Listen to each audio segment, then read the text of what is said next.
Welcome into the Punt and Pass podcast. I'm your host, Drew Butler, joined alongside my co-host, Aaron Murray. Be sure to follow us on social media at Punt and Pass on Twitter and Instagram. Aaron is at Aaron Murray 11. I am at Drew Butler. And be sure to head on over to puntandpass.com, the number one destination for all things college football. It's got our picks up there. My man Murray went 2-0 on his locks of the week. We had to switch up the juju last week. We each put 2 picks in. I got back on the board. I went 1-1, but Murray went 2-0. We each went 2-3 against the spread. But punt and pass, man. I tried to tell you about Cincinnati and Tulsa. You just didn't want to. You didn't trust me. I need to listen a little bit better, especially when it comes to Cincinnati. I got a little bit too emotional about them after the first edition of the college football playoff rankings a week ago. They will probably still be on the outside looking in after just squeaking by Tulsa, as you correctly call. But head on over to puntandpass.com. You will know about all of those leans, all of those predictions if you check out our blog. Check out our YouTube page, which we're doing right now, a little international action of the Punt and Pass podcast. I'm out on family vacation right now in Turks and Caicos. Not too bad. But you know the pod has to continue on, so we are making it happen on a Sunday night, puntandpass.com. Rate, review, and subscribe on YouTube as well. We're having a lot of fun over there. And this episode of Punt and Pass is brought to you by our brand new partners over at Solomon Brothers Jewelers. Solomon Brothers Jewelers is the top-rated jewelry store in Buckhead and Alpharetta. And the best part about Solomon Brothers is it is for anyone with any budget, big or small. And how about this? If you mention Punt and Pass, when you head to Solomon Brothers, you get 10% off of your jewelry purchase. And get this, Aaron and I, last week, went into the Buckhead store, Solomon Brothers, 17th floor Tower Place in Buckhead, hung out with Jaron Solomon, the president, hung out with Maya, who took care of our wives really, really well. And Aaron, how was that experience at Solomon Brothers? That in-store experience, 17th floor Tower Place in Buckhead. I mean, if you want to really, really make waves in your relationship, big or small, you got to head over to Solomon Brothers. I was shocked. The ladies loved it. Drew, as soon as you got there, it was just straight to the bar. Where's the bar? Let me get my drinks because we know the ladies about to do some damage. Absolutely. And have a good time. So we threw a couple back. We were like, it's a beautiful view. It's always so funny because my wife Sharon is always one to over prepare. You know, we go to dinner. Yeah.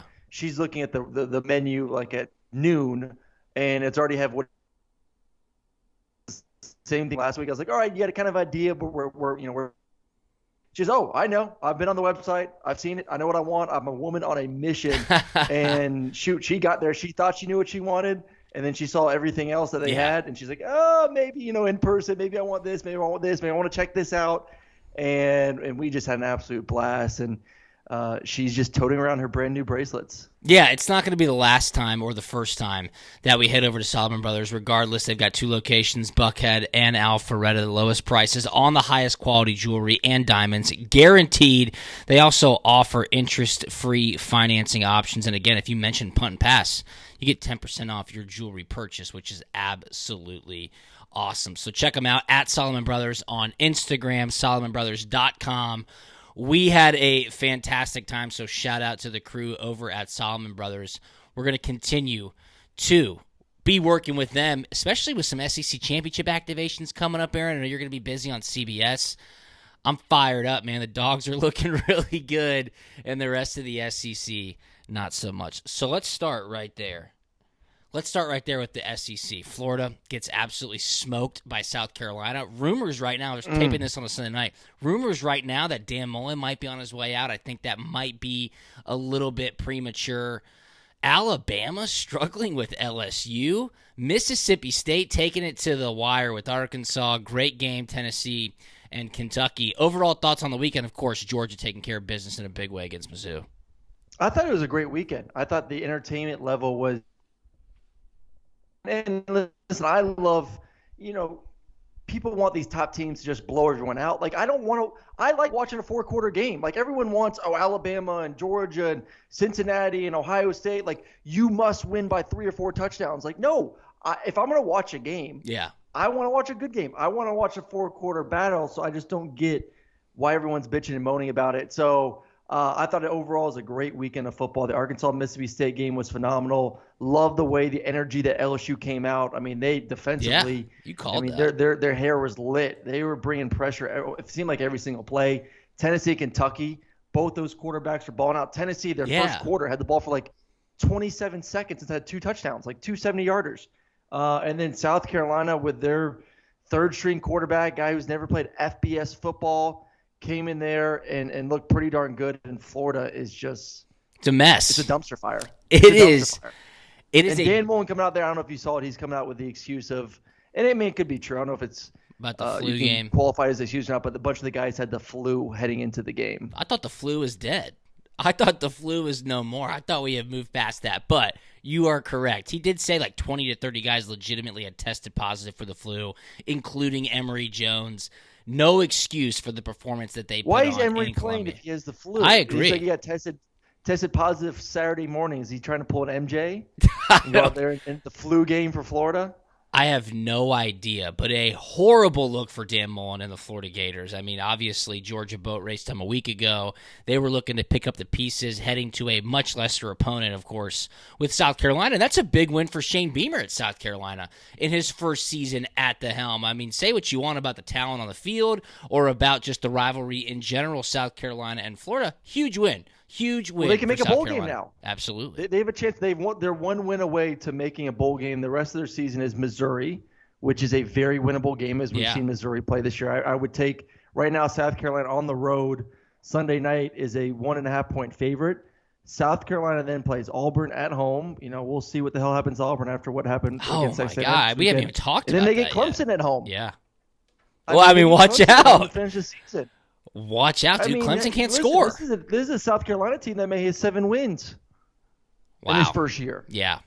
Yeah, I mean, it is certainly interesting when you bring that up. I totally forgot about Clemson. I mean, Clemson, they better get right before going to take on Shane Beamer and those South Carolina Gamecocks. Let's talk about the SEC on CBS Game of the Week, Auburn, Texas A&M. You and I were both on Auburn. I thought it would be a low-scoring game. It was low-scoring. 23 total points. Auburn, only 3 points. I was shocked at the ineffectiveness of Auburn's offense. I thought that they were certainly going to be able to put some points up on the board. Bo Nix had been playing with a lot of confidence. That offense certainly getting more and more consistent with some big wins down the stretch.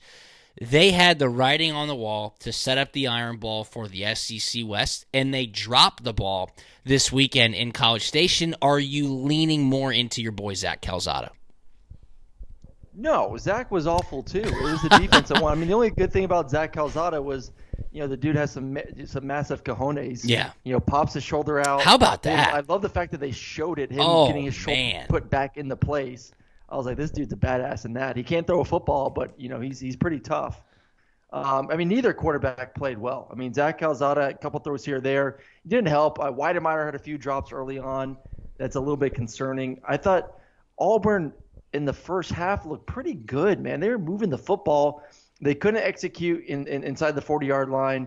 Definitely couldn't execute in the red zone. I think the big turn of events was it was 3-3. They're moving it down the field. They had to settle for a field goal, a chip shot. And one of the main stories this week in SEC football. I know, man. Freaking kickers, man. Whoa, freaking easy. Kickers can't make a field goal. They should have been up 6-3. And as we know, playing down on the road, because A&M went down the field and I believe scored a field goal after that, maybe a touchdown. I don't know, 1 to 2. But being up versus being down on the road is a completely different beast. So I think that if they were able to make a chip shot field goal, go up 6-3, that kind of changes the mentality of the football game. But give it to A&M, man. That defense is nasty. They did a great job stopping the run. And Bo Nix really wasn't able to do any of the Bo Nix stuff that we've seen him do this year. I mean, they didn't fall for his tricks, the run around and go right to left and Manziel-esque stuff. They're like, no.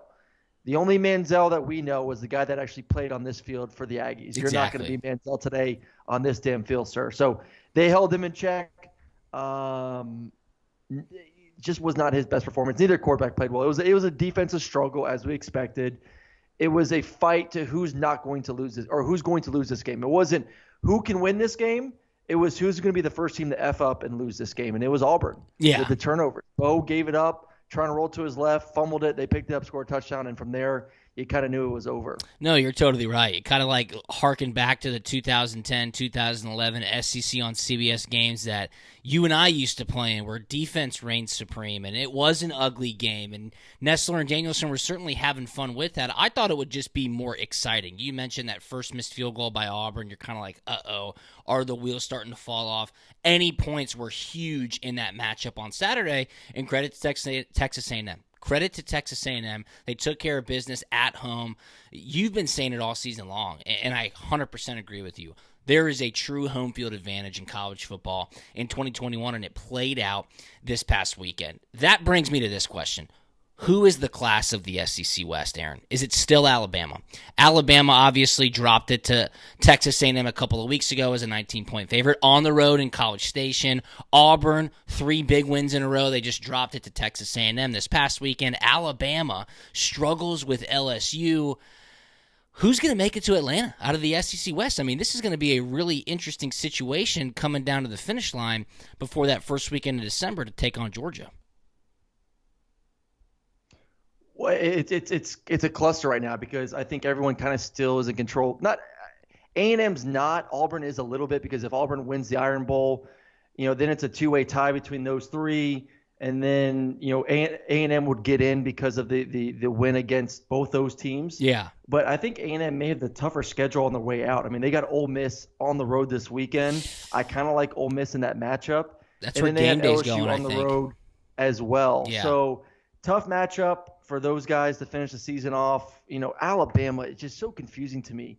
They're a team that they looked so good to start the year off. They played Mississippi State. They kicked their butt. It's like, who are you? Yeah. And then they come this week. They're a 28.5-point favorite versus LSU, and the offense was average. A couple of big explosive plays. They couldn't run the ball at all, which is just crazy to me. I know that you couldn't run the ball versus LSU.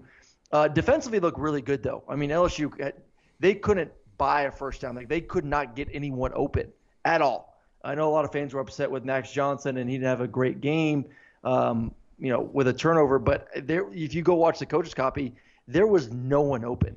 Probably one of the better games I've seen Alabama in the secondary play this year. To be physical at the line of scrimmage for the Crimson Tide LSU team.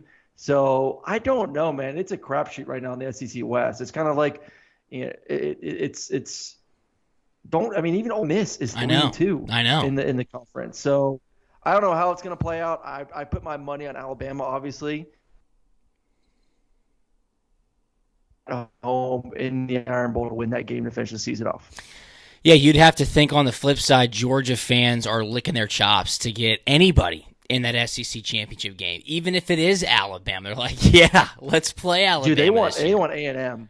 Georgia? They want A&M. A&M wouldn't score a point against Georgia. I'm just telling you right now. I don't know. Georgia wants A&M. Georgia wants A&M. That would be a fascinating SEC championship weekend. A&M would travel so strong to Atlanta. That would be a ton of fun. I don't know who's going to make it. I honestly, as of right now, November 7th at 8:30 p.m. on a Sunday night, I have no idea, which is great because I think there's going to be a lot of excitement in the SEC West. Alabama's going to win the next 2 games. They get New Mexico State, then Arkansas at home. Yeah. So it's going to come down to the Iron Bowl, and we'll keep saying it, but that game is so kooky. And Bo Nix and those guys won it 2 years ago. I know this was not their best performance this week, but I think they've shown me enough, Auburn, that they could possibly win that game in a few weeks. Yeah, absolutely. And it might come down to a field goal, and they'll have to make those field goals like they didn't do in College Station this past weekend. And speaking of field goals, man, Mississippi State against Arkansas. Mississippi State misses 3 field goals. Their senior kicker, missed a 23-yarder. Those sting. It might have been 26-yarder, and then a 43-yard field goal. And then Mike Leach brings in the relief pitcher to kick the game winner. And poor kid just never gave it a shot. Hooked it left. They lose after a valiant effort to get down the field by Will Rogers and that Bulldog offense to set up that field goal, Aaron. And post-game, Mike Leach, ho-hum, he's like, hey, if there's anybody that wants to come try out for the Mississippi State football team, we're having open tryouts this weekend. Please come. Open tryouts if you can get cleared by the NCAA. to come kick. It's a tough world out there, man. It is a tough world to be a place kicker, especially when things are going sideways. But when your team kick gets the ball. you have one job. Just kick the damn ball through the upright, Drew. Easy. I agree with you. I agree with you. It was so funny. I was scrolling through, I was on my flight, and I was just scrolling through IG stories or something. And it was one of those comedians, Larry, bald, older guy. And he was going on a rant about how kickers aren't athletes. They're not athletic. They're not really considered football players. Whoa. Why do we even have the kicker on the field? Why don't we just get rid of kicking and just play football without kickers? Dude. I'm not saying this is my thought. I'm just saying I thought it was pretty funny. I literally saw this on Friday. You're hurting my feelings. On my flight, and then come Saturday, all these kicking issues happen in the SEC. Maybe he has something. Maybe he's found the secret. I'm speechless. I don't even know what to say right now. I'm speechless. Look, quarterbacks can throw 5 picks in a for an entire game. You crush it for an entire game, and then you put the game on the leg of someone who's really not a true athlete. Who really isn't a true football player. All your work for 60 minutes is going to go into a guy that's 5'7", 160 pounds. Oh. He's going to decide the fate of the football game. People, I'm just telling you right now, this has not been planned. This is coming from Aaron Murray's inner chest, his heart. He's saying this from deep down in his heart. And I'm just reiterating what I saw on the program. I thought it was pretty funny. You have some feelings. You have some pent-up feelings. You can let them out. This is a safe space, okay?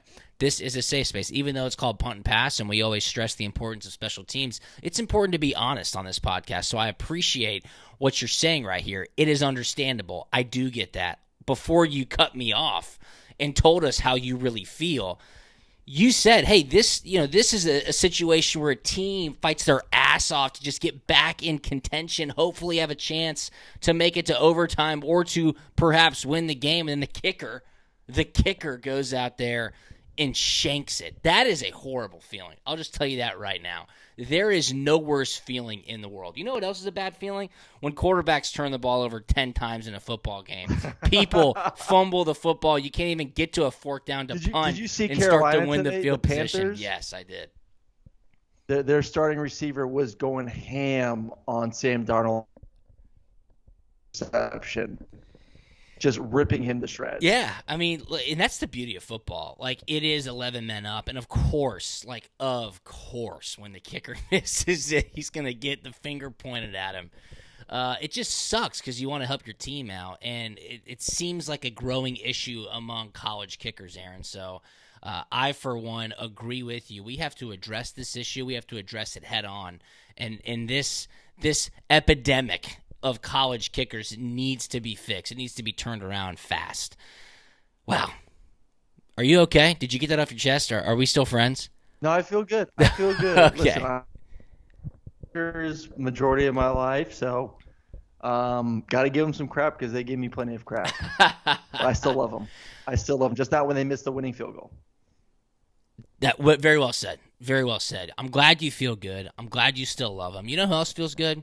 Our lady friends, Sharon and Jackie, after we took them to Solomon Brothers Jewelers this past weekend. That's right. This episode of Punt and Pass is brought to you by and presented by Solomon Brothers Jewelers. Solomon Brothers is the top-rated jewelry store in Buckhead and Alpharetta. They have the lowest prices on the highest quality jewelry and diamonds, guaranteed.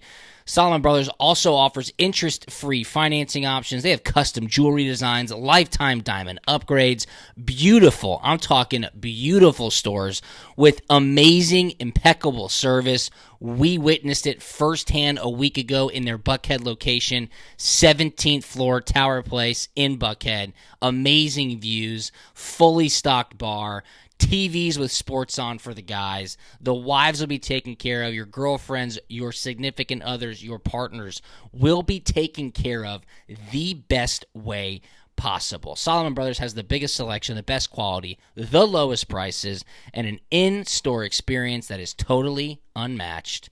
Mention the Punt and Pass podcast, you get 10% off your jewelry purchase. I'm just telling you right now. You have to go check it out. The holidays are here. You have to go check out Solomon Brothers. It's awesome. I might have to bring Jackie back there again before Christmas, Thanksgiving, and all that fun stuff happens later on this month. And then, look, dude, it's crazy because college football season, there's only a couple weeks left. It's nuts, Aaron. It's nuts. It kind of worries me. You had a great week last week. 2-0 on your locks. That brings you to 5-6 on your locks for the season. I went 1-1. Again, we put 2 on the board this past week. I'm 3-8 for my flip the field free pick. It's awful. It's atrocious. 27-23 for me against the spread this season, Aaron. You are 28-22. So you have a 1-game lead. I have to fix that. I absolutely have to fix that. But I want to talk about the Georgia game a little bit.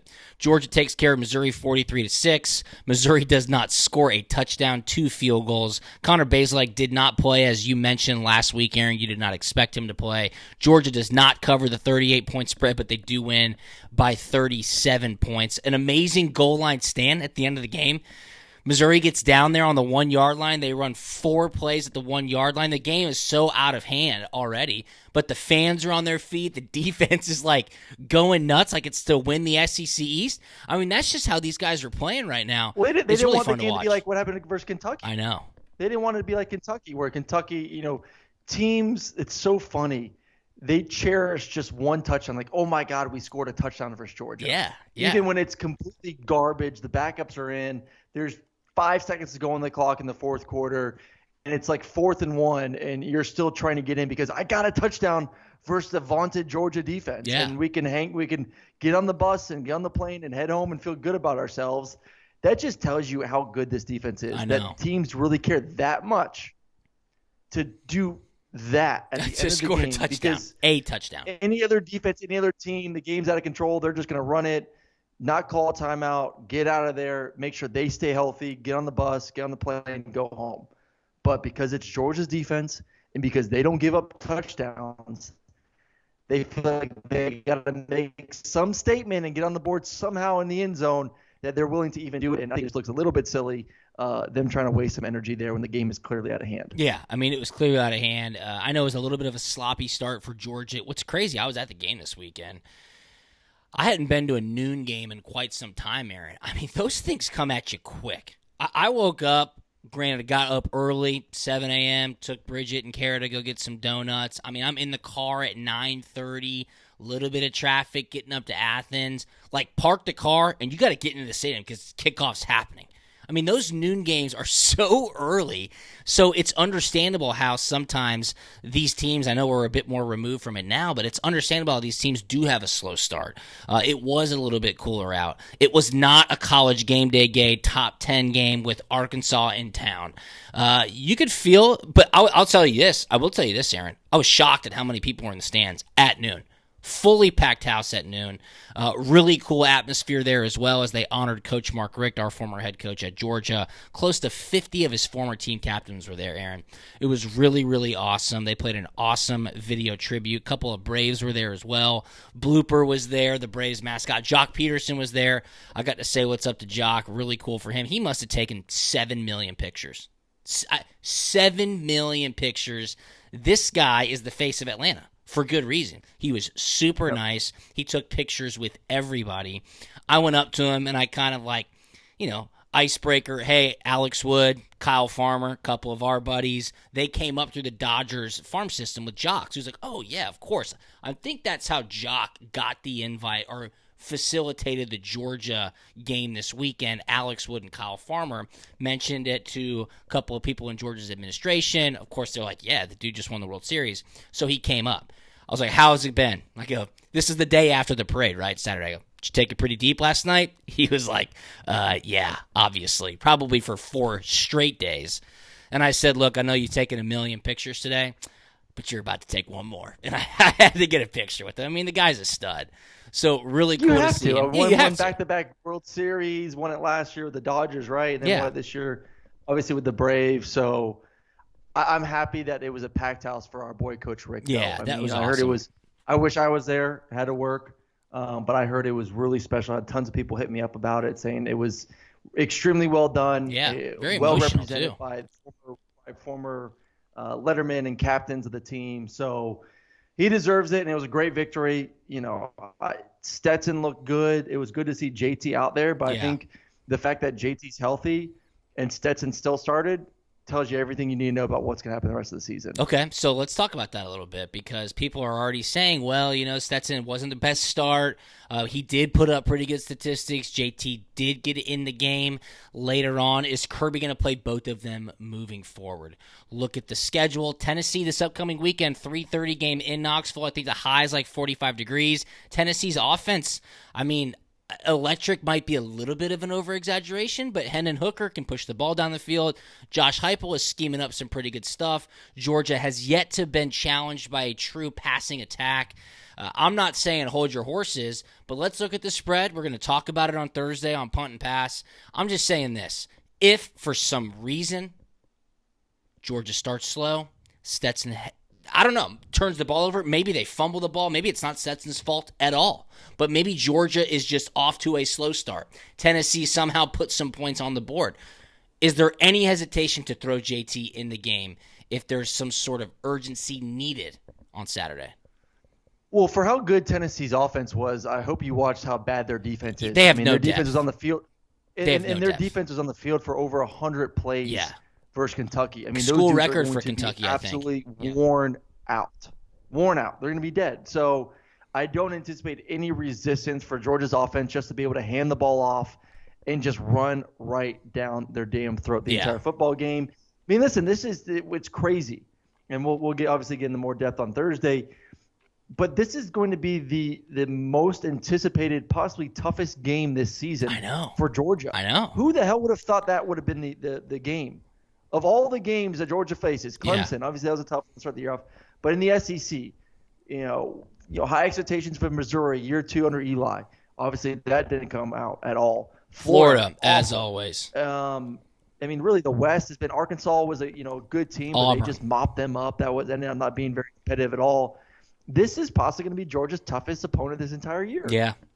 Yeah, who would have thought? Josh Heupel, first-year coach. Hendon Hooker. Crazy. Who would have thought Hendon Hooker was going to be the starting quarterback heading into this season? But they're playing really good, energized football up in Knoxville. And I thought this is why I picked Tennessee last week. I said, I think this is a great opportunity, talking about the Kentucky game on Saturday, to get a top 25 road win. Those things matter for a first-year head coach. Those things matter inside the locker room. It allows those guys to believe in what they're doing. So we'll wait and see what happens on Saturday. But I can guarantee you that Kirby Smart is giving that exact same message, Aaron, to the defense and to the football team. Hey, guys, you think you're tough. You think you're awesome. You're about to go play the toughest and hardest game that you have had all season long. So it will be a fun one to check out. Where are you at this weekend? Are you going to be on the East Coast? Or are you heading back out west? What are you doing? Oh, I'm West Coast. Next 2 weeks before I get another SEC game Thanksgiving weekend. Oh, who are you getting for Thanksgiving weekend? I got Arkansas, Missouri on Friday. Oh, that's a cool game. Yeah, that's the Friday game. Awesome. That's a good little rivalry game. Good for you. Nice. So what game are you doing this weekend? I'm going to Colorado Springs. I got Air Force, a little triple option, first triple option of the year. Love it. Versus Colorado State. Oh, nice, dude. So. Good for you. You know me in the Mountain West, baby. We don't mess around. Aaron Murray and the Mountain West Conference, a match made in heaven. Speaking of Group of 5 leagues and teams, yes, it's really irritating me just a little bit. This whole Cincinnati thing, because I thought if you go back and watch Cincinnati film, I thought their offense actually moved the ball really well. I thought Desmond Ridder actually played extremely well and had a bunch of drops and a bunch of plays that could have been explosives that the receivers should have caught. And I know it was a close game. I know Tulsa's not a good football team. They won it. They're undefeated. And if we're supposed to treat – my question is, if we're supposed to treat every season as a new season, every team as a new team, like you can't take into account that Alabama's been Alabama for the past 15 years, whatever.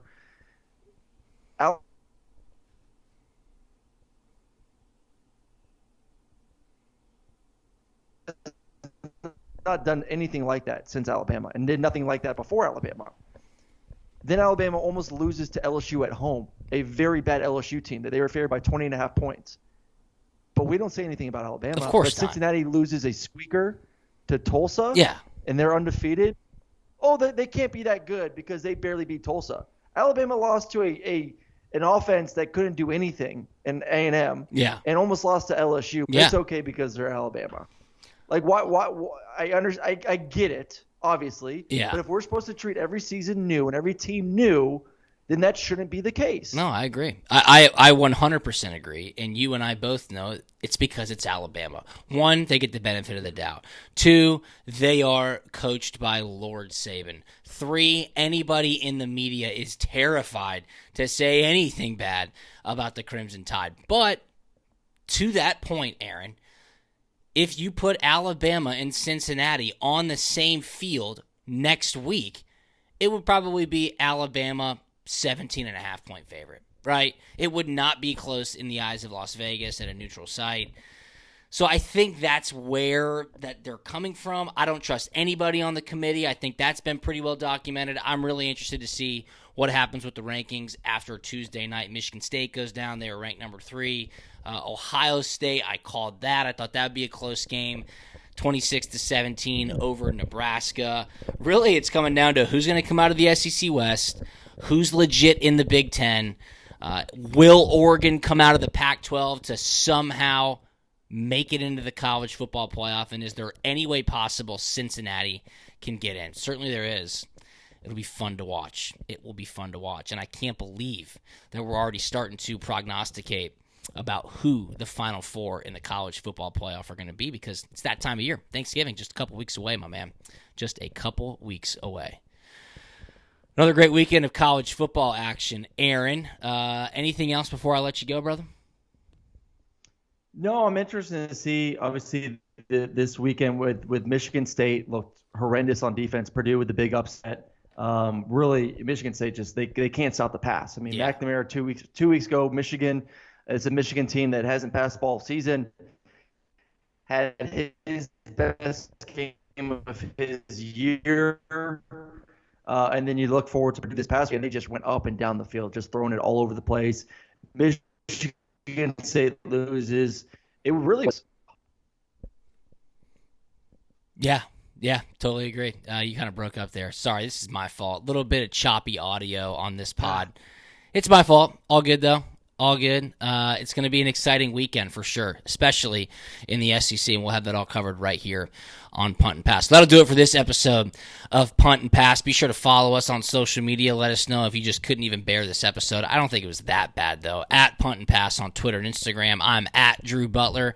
Aaron is at Aaron Murray 11. Check out puntandpass.com, and be sure to check out Solomon Brothers on Instagram as well. SolomonBrothers.com, a top-rated jewelry store in Buckhead and Alpharetta.